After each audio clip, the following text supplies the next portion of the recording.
आज इस जंतर मंतर की धरती से एक ऐसे आंदोलन की शुरुआत हो रही है जिसका हमें कई समय से इंतजार था। इसी जंतर मंतर पर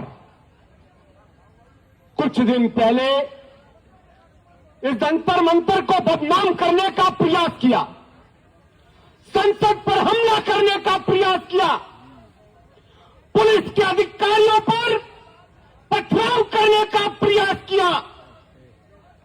पूरे देश ने देखा, बड़ा ही शर्मनाक विषय था।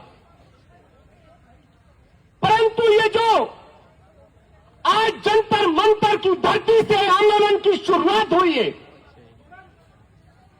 हमारा उद्देश्य किसी जाति के खिलाफ नहीं है, हमारा उद्देश्य किसी धर्म के खिलाफ नहीं है। हमारी मांग है कि पिछले कई वर्षों से करोड़पतियों के बच्चे, अफसरों के बच्चे, राजनेताओं के बच्चे इस आरक्षण की मलाई जो खा रहे हैं, अगर आरक्षण मिलना चाहिए तो गरीबी के आधार पर मिलना चाहिए। गरीबी कोई जाति देख करके नहीं आती। मैं कहना चाहता हूं कि आज भी एससी एसटी का गरीब व्यक्ति गरीब ही है,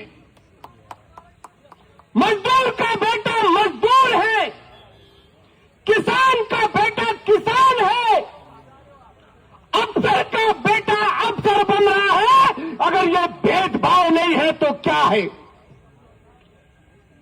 आज यह देश शिक्षा के अंदर कमजोर है। हम लोग सरकारी अस्पताल में अपना इलाज नहीं करवाते, सरकारी स्कूल में बच्चों को नहीं पढ़ाते। कैसे पढ़ाएंगे? 10 दिन पहले की घटना बताऊंगा।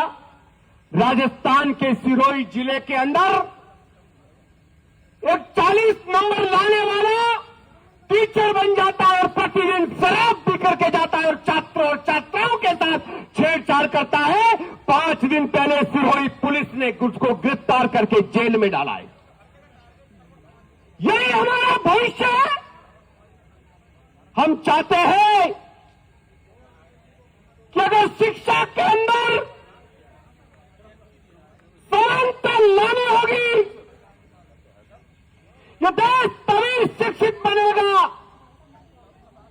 जब इस देश का युवा योग्यता और मेरिट के आधार पर सरकारी नौकरी लेगा। एक 30 नंबर लाने वाला व्यक्ति डॉक्टर बन जाता है, टीचर बन जाता है और 90 अंक लाने के बावजूद भी एक छात्र वंचित रह जाता है और प्रतिदिन न जाने कितने छात्र इसी वजह से आरक्षण के कारण आत्महत्या कर रहे हैं। इन सरकारों को पता है हम किसी राजनीतिक पार्टी से नहीं हैं। हम इस मंच के माध्यम से देश के प्रधानमंत्री जी को जगाना चाह रहे और सुनाना चाह रहे हैं। देश के गृह मंत्री जी को कहना चाह रहे हैं कि इस आरक्षण रूपी बीमारी को जो अमीर लोग मलाई खाए उसको जड़ से खत्म कर दीजिए और आरक्षण को आर्थिक आधार पर कर दीजिए। और इसकी शुरुआत इस जंतर मंतर से हो चुकी है। मैं आपको कहना चाहता हूं, राम मंदिर में कोई व्यक्ति जाता है, आज तक किसी ने जाति पूछी? प्रयागराज महाकुंभ में आज तक किसी ने जाति पूछी? कुछ लोग तो अपने आप को हिंदू ही नहीं मानते, हिंदू धर्म के देवी देवताओं का अपमान करते हैं। और मैं आपसे कहना चाहता हूं, मंदिर में जाने के लिए पवित्र होना आवश्यक है। शराब का नशा करने वाला व्यक्ति या फिर मीट और मांस का सेवन करने वाले व्यक्ति को मंदिर में आने का अधिकार नहीं है।